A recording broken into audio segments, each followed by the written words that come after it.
El Gran Engaño se complace en presentar Puertas Dimensionales como presentador y conductor Víctor San Vicente.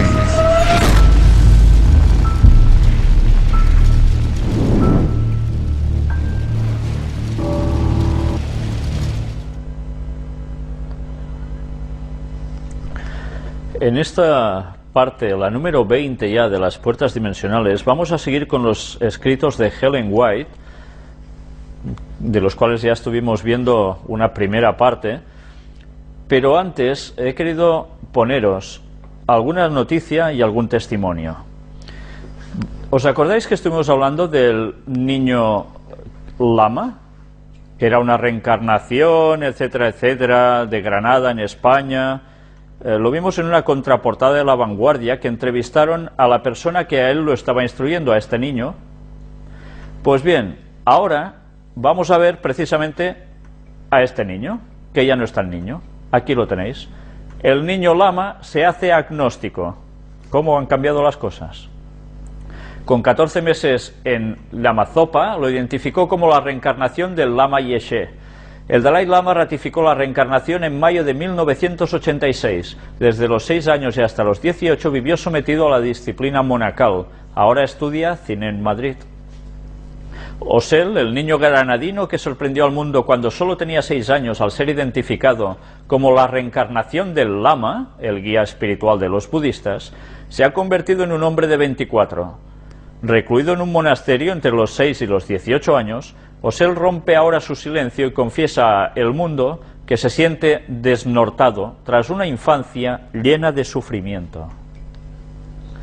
El objeto que trae en el bolsillo derecho del pantalón, unas bermudas con estampado de camuflaje muy hippies, es la mejor metáfora del momento vital en el que se encuentra. Osel Ita Torres lo fabricó con sus propias manos hace 5 años, muy poco después de huir del monasterio de Sera, cuna del budismo, ubicado en el sur de la India, uno de los refugios del exilio tibetano, y de renunciar al nombre de Lama Tenzin Osel Rinpoche. La identidad le fue dada en 1986, cuando, siendo él aún un mocoso y después de una exhaustiva búsqueda por todo el mundo, el propio Dalai Lama lo señaló como la reencarnación del venerable Lama Yeshe. Aún no andaba cuando lo sacaron de su Bubión natal, en Granada, para que iniciara su inmersión en el budismo, peregrinando por los centros de Europa y América. Con 6 años fue entronizado y enclaustrado en Sera, donde ha sido adorado como una divinidad y educado en la disciplina monacal más férrea. Con 14 meses ya me habían reconocido y llevado a la India. Me vistieron con un gorro amarillo, me sentaron en un trono, la gente me veneraba. Me sacaron de mi familia y me metieron en una situación medieval en la que he sufrido muchísimo. Era como vivir en una mentira, dice mientras juguetea con una hebra de hilo desprendida de su camiseta. Aquí veis al lado la fotografía cuando tenía 14 meses. A los 18 años dijo basta, se quitó la túnica granate y azafrán y cruzó los muros del monasterio para perderse por el mundo, desapareciendo así de la escena pública, hasta hoy. El objeto que saca del bolsillo es una figura con forma de corazón que hace las veces de llavero. Su primera artesanía en cuero, explica, 3 capas de piel curtida, las puntadas con nudos internos para que, si una se rompe, no se desbarate la pieza, 3 días de trabajo, un trabajo muy puntilloso para enmarcar la esfera central, que no es sino una brújula. La aguja le marca claramente los puntos cardinales, pero Osel dice sentirse desnortado. El amuleto, que siempre lleva consigo, le recuerda que aún busca su rumbo. La infancia es el periodo más importante de la vida porque es cuando se forma la persona, y la mía fue frustrante y llena de sufrimiento. Mi crecimiento se frenó, y hay muchos aspectos en los que aún tengo que madurar: convivencia, sociabilidad, conocerme mejor y saber quién soy. Muchas veces me sorprendo a mí mismo con reacciones en las que no me reconozco, sobre todo en las relaciones, que es donde realmente vemos nuestros colores. Se refiere a las relaciones con las chicas. Hasta los 18 años solo convivió con los 5000 monjes del monasterio, todos varones. Ahora tiene pareja.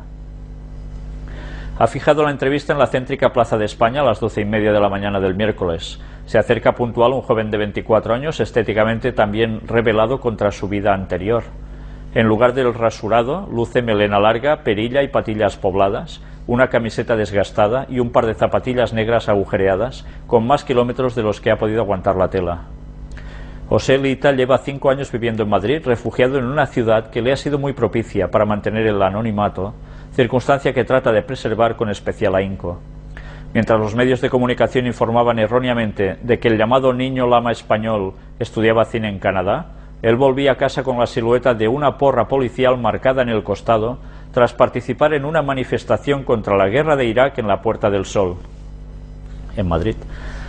O hacía de discreto traductor en la conferencia de un maestro tibetano al que le había fallado el intérprete a última hora. Puede incluso que usted lo haya obsequiado con alguna moneda creyéndole un artista callejero más. ¿Cómo ha cambiado su vida? Ya veis cómo la infancia de un niño queda sometida por ciertos intereses de ciertas personas que además están puestas en el mundo del espiritismo, aunque quizás ni lo saben. Y bien, puedo decir de verdad que gracias a Dios ya no está allí dentro, gracias a Dios, pero evidentemente marcado ha quedado, y a partir de ahora veremos dónde lleva su vida. Dios lo ayuda a encontrar el verdadero camino. Y ahora vamos a ver una cosa que cada vez estoy oyendo más entre compañeros cercanos a mí, que se habla de yoga, pero yoga no a nivel de adulto, sino yoga a nivel de escuelas. Ahora vamos a ver que el yoga está siendo una actividad extraescolar. Aquí tenéis un folleto de inscripción que en la parte de atrás nos pone que hay diversas actividades: funky, natación, yoga infantil. Os lo voy a traducir. Basándose en los mismos principios del yoga para adultos, el yoga infantil es más dinámico y se practica a través del juego, desenvolviendo importantes habilidades dentro de un entorno positivo y no competitivo. Hay dos grupos, uno para alumnos de infantil y otro para alumnos de primaria, cada uno de ellos con características diferentes.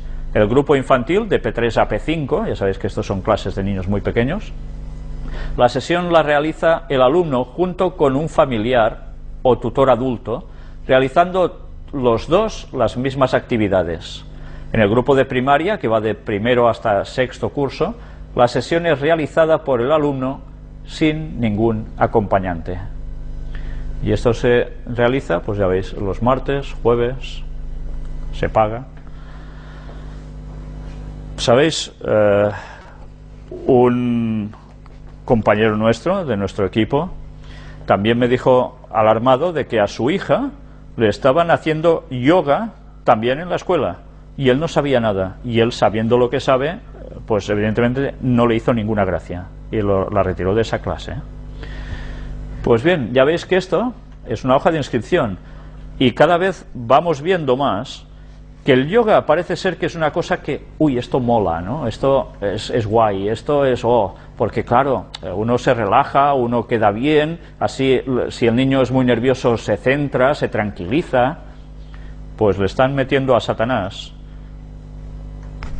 Y, claro, como la gente no sabe nada, pues eso cuela. Pues debemos amonestar a todas las personas que no pongan a sus hijos, advirtiéndoles en estas clases de yoga, ni en estas ni en ningunas, porque realmente después van a quedar marcados. Y ya hemos visto de qué forma tan sutil, pero tan fuerte.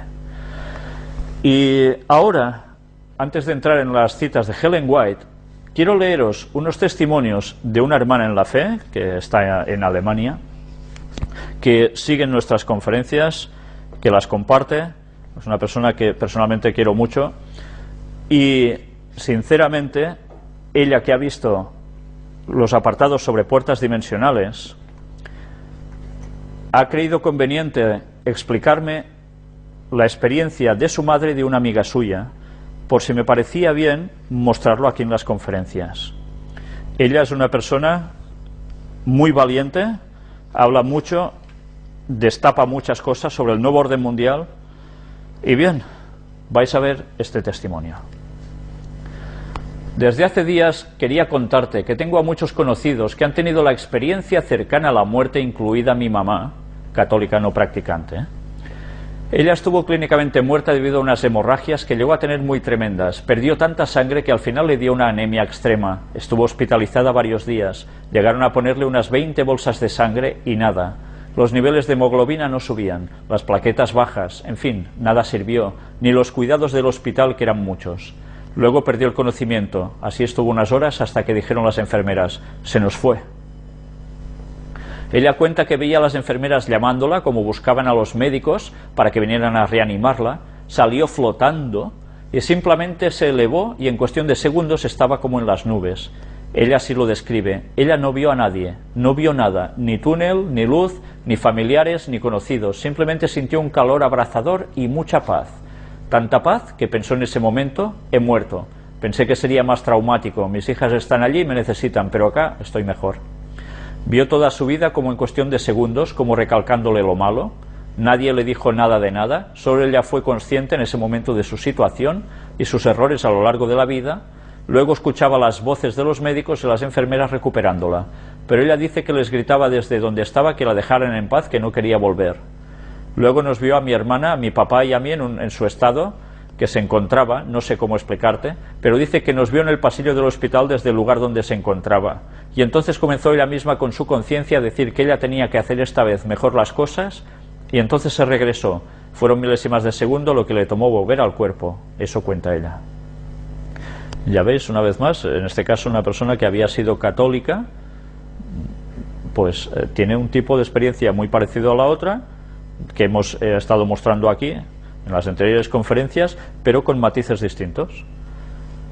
Bien, ya vimos qué hay con todo esto, pero evidentemente ya veis que a personas les sucede de una forma, a otros de otra, y tiene mucho que ver con el planteamiento de sus propias creencias, ¿no? Pero atención a esta segunda historia, porque esta segunda historia es realmente impresionante.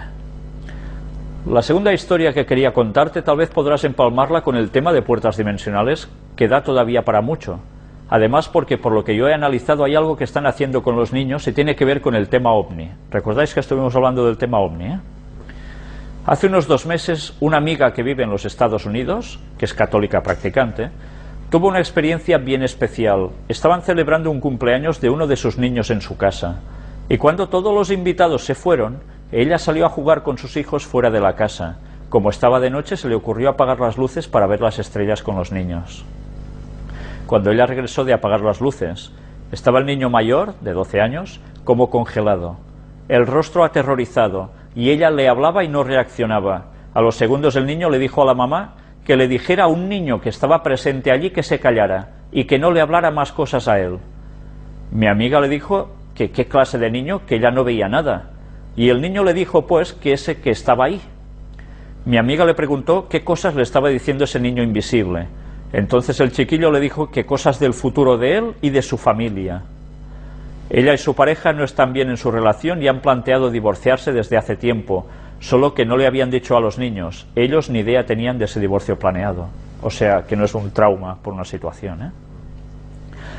El niño invisible le pronosticó que sus padres no se iban a divorciar, que sus estudios iban a ser excelentes, que cuando fuera adulto iba a ser muy exitoso. Bueno, cosas de ese estilo. Luego el otro niño de 10 años le dijo a la madre que escuchara esas campanas. La mamá también le dijo que ya no escuchaba nada. Luego ambos niños las escuchaban, pero mi amiga no. Entonces el pequeño le dijo: sí, mamá, mira que son las campanas del cielo. Y cuando mi amiga miró al cielo, pues, adivina, una flotilla de ovnis precisamente encima de su casa, a una distancia que lógicamente los hacía visibles. Mi amiga aterrorizada entró a la casa con los niños, el esposo no estaba, y pues se fue para donde mi prima, que vive allá también en los Estados Unidos, cerca de ella en el mismo pueblo.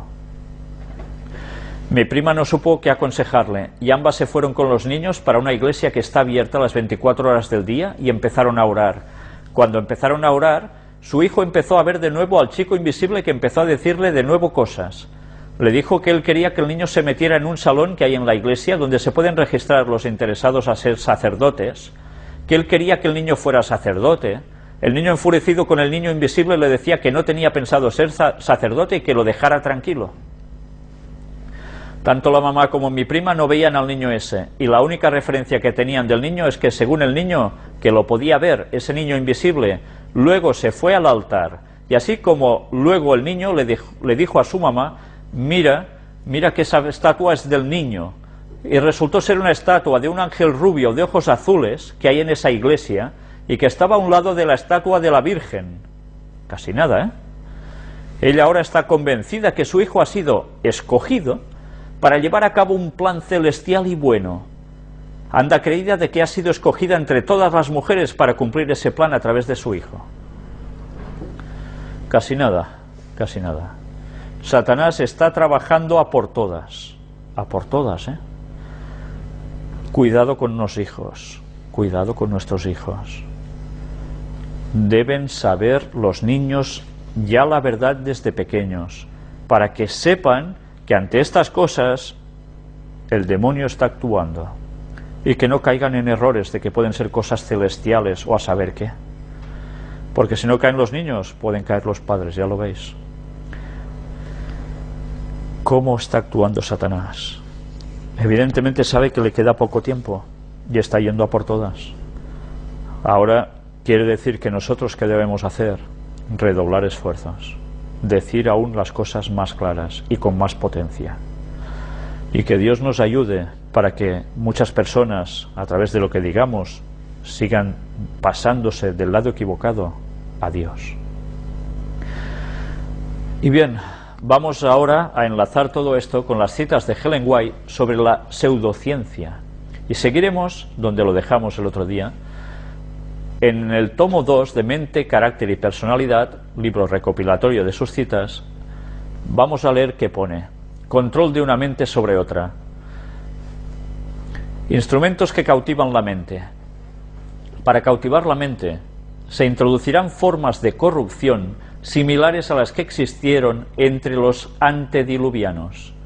La exaltación de la naturaleza como un dios, la desenfrenada licencia de la voluntad humana, los consejos de los impíos, son instrumentos de Satanás para alcanzar estos fines. Se valdrá del poder de una mente sobre otra para ejecutar sus planes.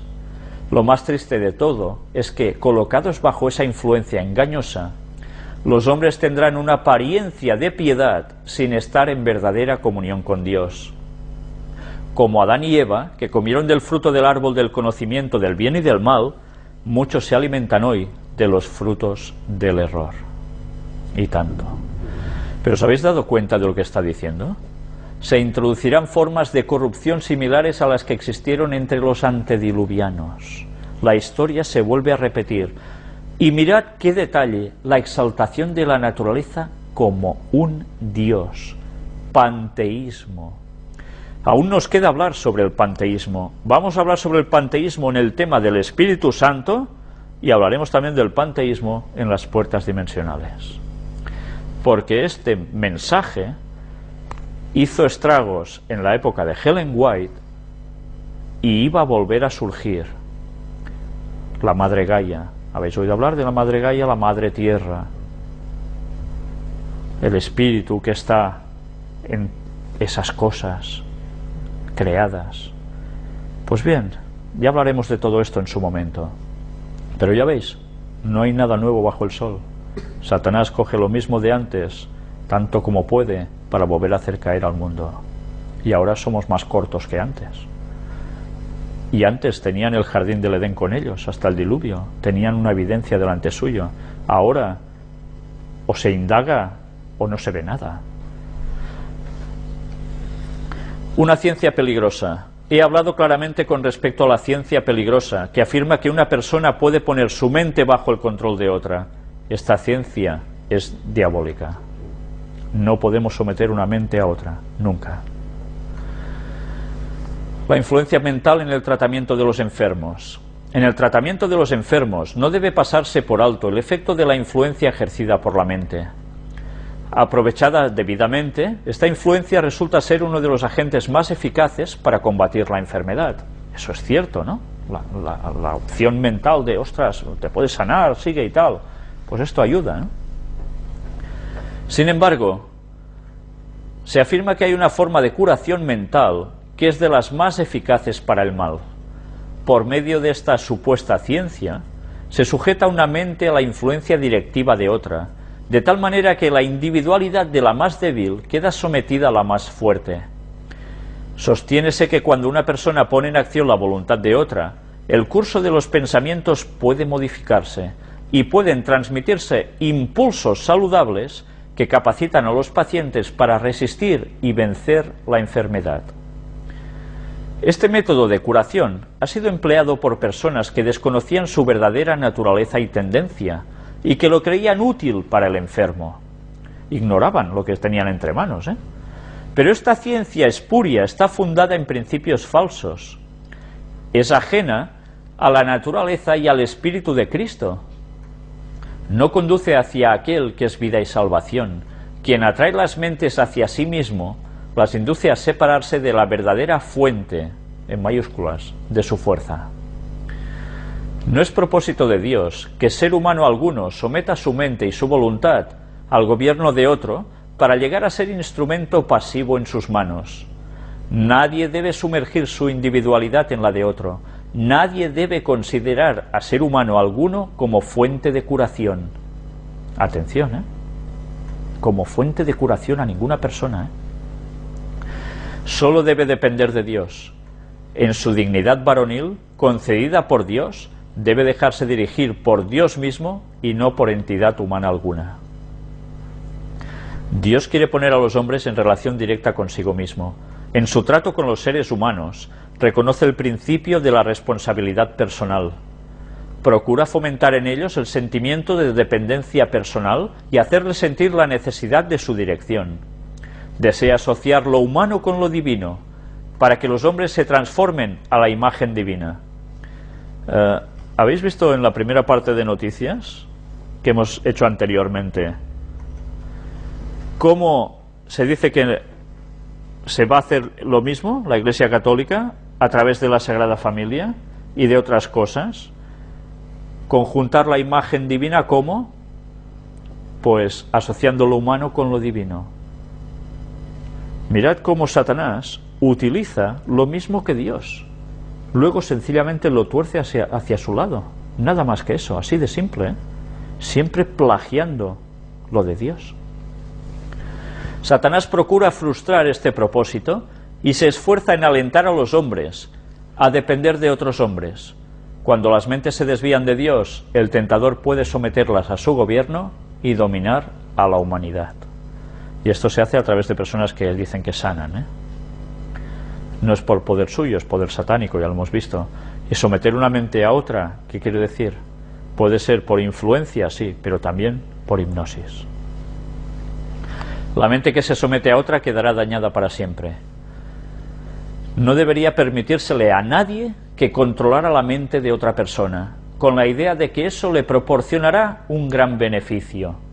La cura mental es uno de los más grandes engaños que pueden practicarse con alguien. Se puede sentir un alivio temporal, pero la mente de la persona dominada nunca más será tan fuerte ni tan digna de confianza. ¿Y habéis visto cuando en televisión sale gente, venga, vamos a hipnotizar, venga, alguien que venga? Pues esa persona, a partir de entonces, ya veis cómo irá.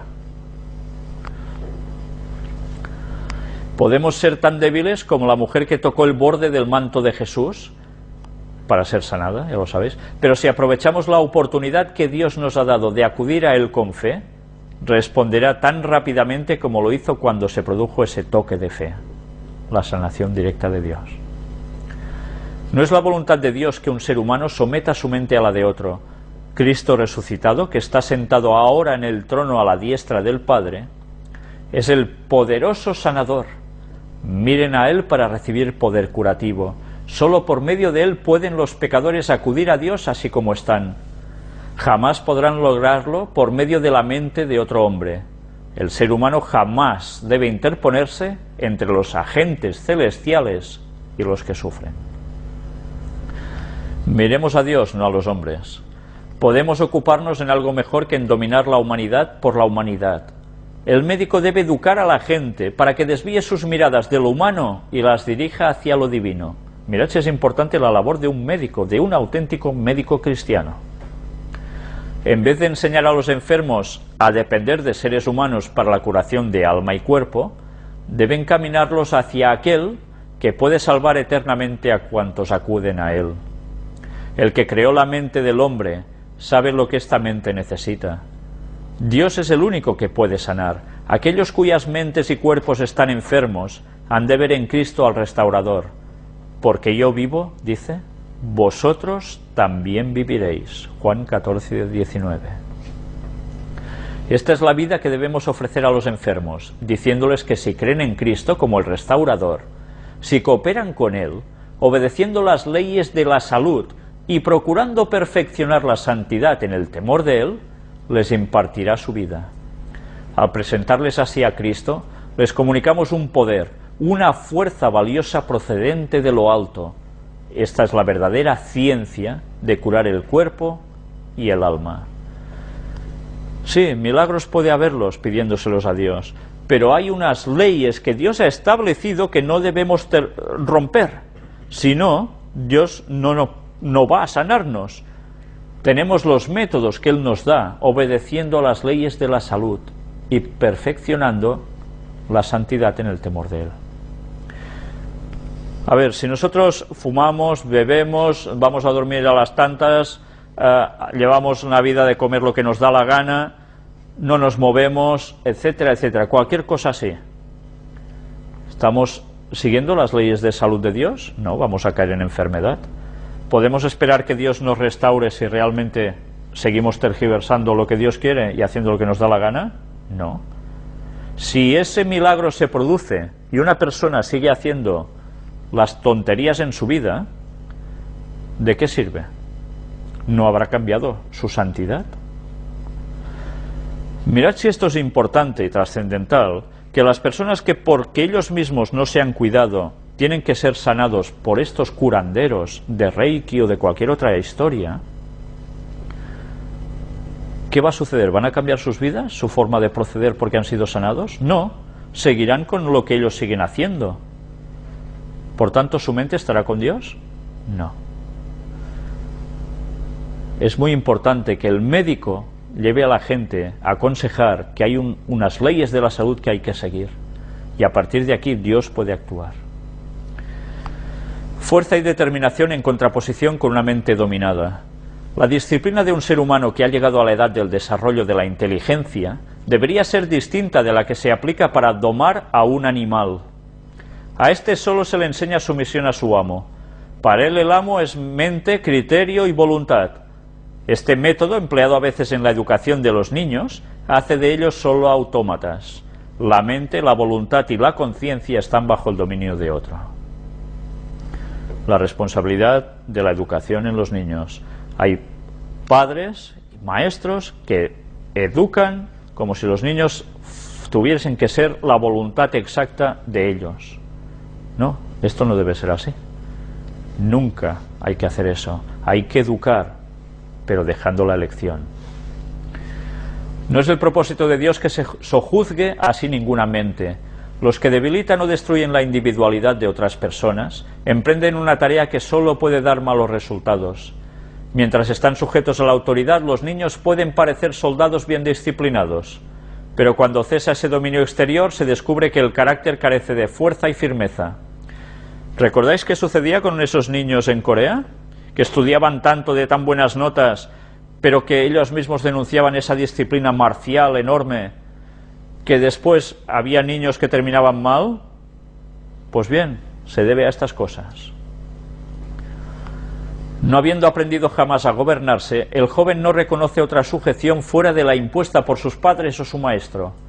Desaparecida esta, no sabe cómo usar su libertad, y a menudo se entrega a excesos que dan como resultado la ruina.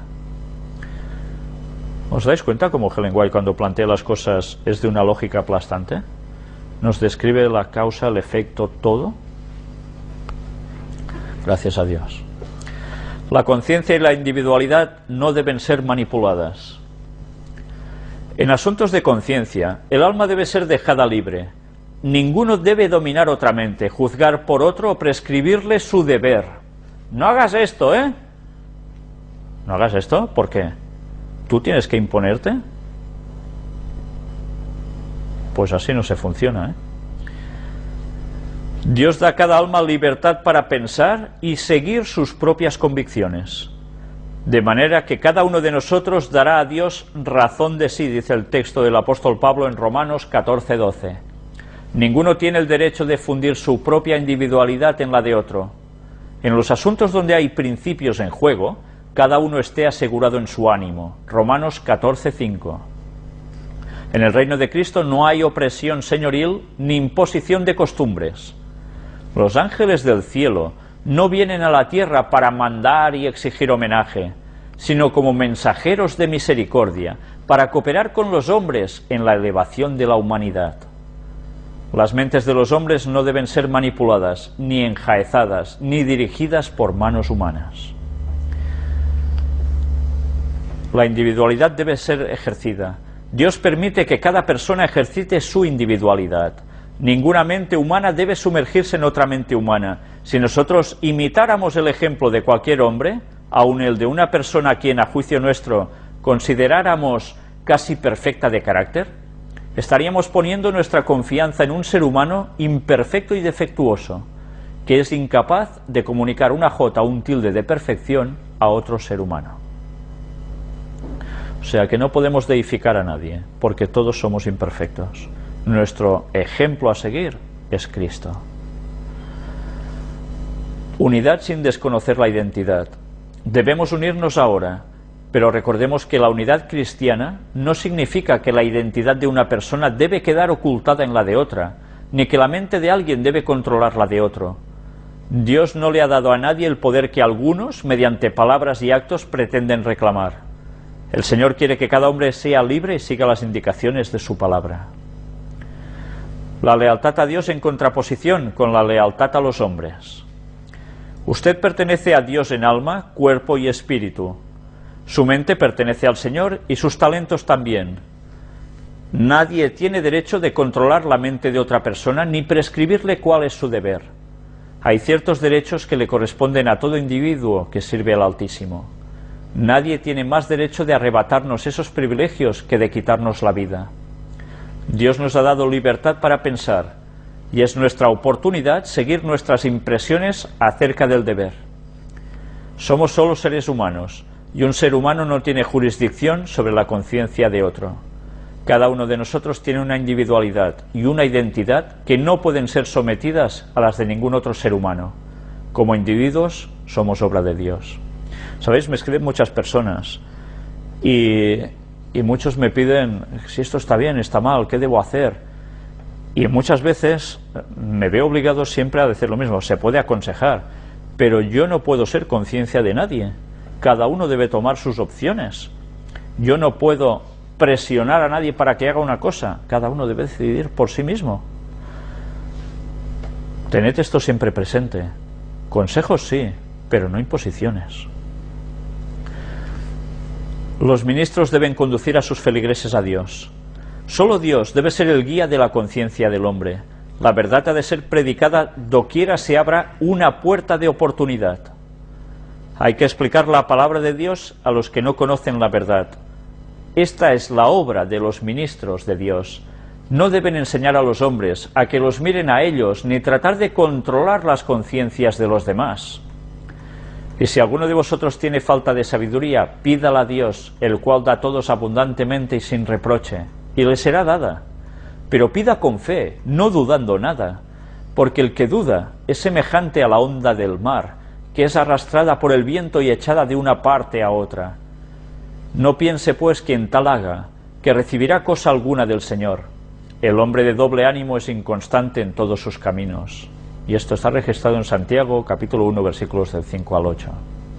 ¿Sabéis cuántas veces no hemos visto pastores, líderes de una iglesia, que cuando presentan cierto tema a la congregación, para aceptar un presupuesto, para hacer una obra, cualquier otra cosa, se habla de un modo, no con convicción, sino con manipulación de conciencias, o tocando sensibilidades, o no sé qué? No. Las cosas hay que plantearlas claramente y luego las personas deben decidir. No se puede imponer nada. No hagamos de la carne nuestro brazo.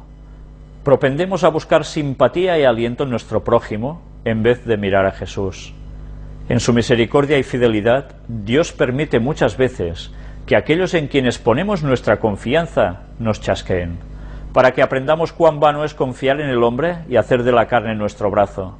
Confiemos completa, humilde y abnegadamente en Dios. ¿Cuántas veces hemos visto también los típicos episodios de un feligrés nuevo en una iglesia que ve a un pastor o alguien como un líder absoluto, casi rozando el cielo, y cuando pasa el tiempo y ve que esa persona hace algo que él percibe como ¡ostras! ¿Qué ha hecho? Lo ve tan mal que se termina hundiendo y se termina alejando definitivamente de Dios. ¿Cuántas veces no hemos visto eso? Se debe enseñar siempre a las personas que su mirada debe estar en Cristo, ni en el pastor, ni en no sé quién, ni en mí, ni en nadie, las miradas en Cristo, porque todos en algún lugar fallamos, todos. Satanás controla la mente del que controla la de otros.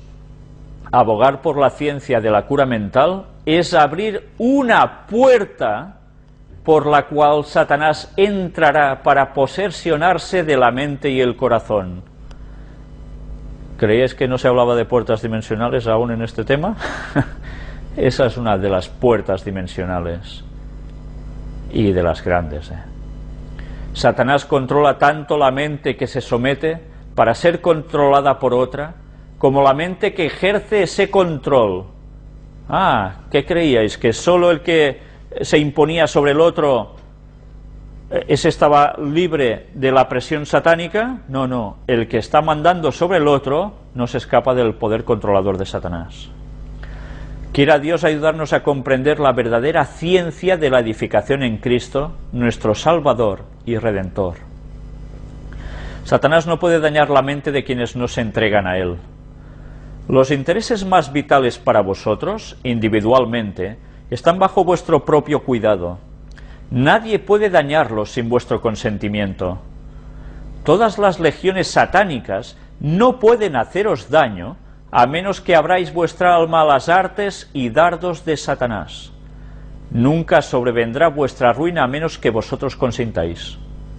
Si no hay contaminación de vuestra mente, toda la contaminación que os rodea no puede mancharos. Satanás no puede disponer de la mente o el intelecto a menos que se lo entreguemos. Mirad si esto es importante. Cuando hay una intervención satánica que nos puede llegar a dañar, solo nos puede dañar si nosotros nos entregamos a él por alguna situación. Si no, con Dios no puede. Y esas circunstancias a nuestro alrededor que tanto nos influyen, nos hacen caer, nosotros podemos estar en ellas sin mancharnos. No ir a buscarlas, evidentemente, pero no caer en ellas por el poder de Dios. No es la fe de Jesús, dice este subtítulo. La aceptación de la verdad de origen celestial pone la mente en sujeción a Cristo. Entonces la salud del alma, que proviene de recibir y seguir los principios puros, se revela en palabras y acciones de justicia.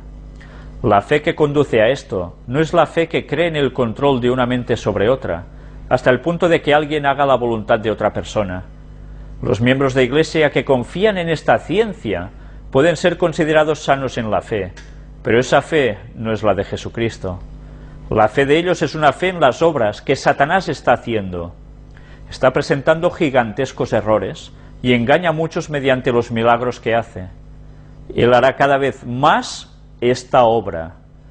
Una iglesia sana está compuesta por miembros sanos, por hombres y mujeres que tienen una experiencia personal en la verdadera piedad. Así debe ser una auténtica iglesia. El hipnotismo y sus peligros. Pongámonos en guardia. Hay una nota aquí abajo que nos dice: para tener una idea aproximada del sentido de la palabra psicología usada aquí por la autora, El lector debe tener en cuenta las connotaciones y acepciones que ésta tenía entre 1850 y 1880. Entonces se la relacionaba a menudo con el mesmerismo, hipnosis y la frenología. Pues bien, vamos a ver un poco de esto, donde nos dice: en estos días, cuando el escepticismo y el paganismo aparecen con tanta frecuencia vestidos con un ropaje científico, necesitamos cuidarnos en todos lados. Mirad que esto en su tiempo ya sucedió. Se describían estos conceptos de hipnosis, etcétera, como que era ciencia. Pues vais a ver, a medida que presentemos algo más sobre este tema de puertas dimensionales, cómo se está haciendo exactamente lo mismo ahora, pero de una forma impresionante. Vais a quedar impresionados precisamente de ver con de qué forma nos explican científicamente o quieren hacer decir que es científico algo que en verdad es totalmente satánico. Vais a quedar realmente impresionados. Nuestro gran adversario está engañando mediante ellos a miles de personas y las está conduciendo cautivas conforme a su voluntad. Saca una enorme ventaja de las ciencias que conciernen a la mente. Mediante ellas se arrastra como serpiente, imperceptiblemente, para corromper la obra de Dios. Esta entrada de Satanás por medio de estas ciencias ha sido bien planeada.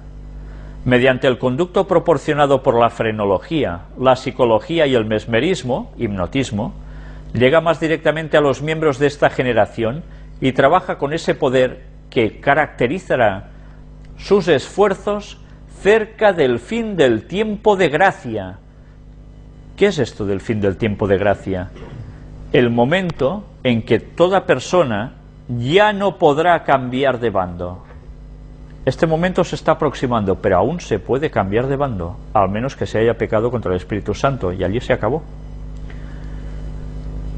Mientras, aún es posible eso, pero daos cuenta que ese poder, dice, de Satanás, será precisamente como nunca en ese tiempo final.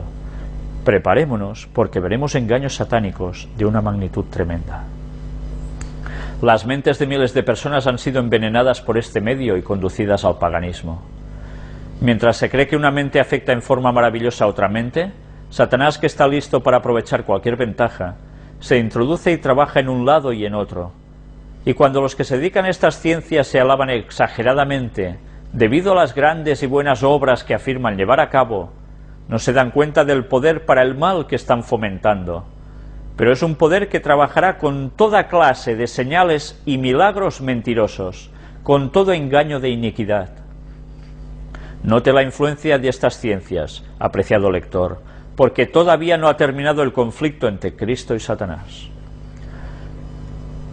El descuido de la oración hace que los hombres confíen en sus propias fuerzas y abran las puertas ¿a qué? A la tentación. Cuando hablamos de puertas dimensionales, tantas veces no lo aplicamos a nuestra propia persona, abrir las puertas a la tentación. La oración es básica. En muchos casos, la imaginación es cautivada por la investigación científica y los hombres son halagados por el conocimiento de sus propios poderes. Se exalta mucho las ciencias que consideran la mente humana. Estas son buenas ubicadas en el lugar que les corresponde. Pero Satanás se apodera de ellas para utilizarlas como instrumento para engañar y destruir las almas. Sus artes se aceptan como si procedieran del cielo y en esa forma recibe la adoración que tanto le agrada. Mirad, Satanás que busca siempre la adoración, siempre. El mundo, que se supone que recibe tanto beneficio de la frenología y del magnetismo animal, hipnotismo, nunca estuvo tan corrompido como ahora. Mediante estas ciencias se destruye la virtud y se colocan los fundamentos del espiritismo. Pues bien, vamos a terminar aquí, porque sé que las lecturas se hacen más pesadas pero creo que es muy importante que vayamos percibiendo los detalles de estas citas, porque nos están preparando para protegernos de estos engaños satánicos, para saber discernir lo que es una cosa que proviene de Dios y otra que no, y de cómo nuestras puertas internas pueden quedar afectadas si nosotros desconocemos lo que Dios nos quiere decir. Busquemos el conocimiento de Dios, oremos, acerquémonos a Él. Iremos viendo cada vez más que esos engaños de Satanás van a aumentar. Si no nos preparamos, vamos a sucumbir. Antes habéis visto en el apartado de noticias cómo precisamente Ahmadinejad hablaba del retorno de Jesús. Pues mirad cómo el mundo va a quedar embaucado por esa gran manifestación satánica haciéndose pasar por el Mesías. Pero para que eso suceda y engañe a todos, habrán cosas previas que van a causar ya que las mentes de las personas estén súper predispuestas para ese momento. Y esa es la crisis. Pues bien, que Dios nos ayude a seguir atentos a todo y ayude a prepararnos para que Satanás no nos coja por sorpresa y sigamos aún destapando los planes del enemigo. Que Dios nos bendiga a todos. Gracias.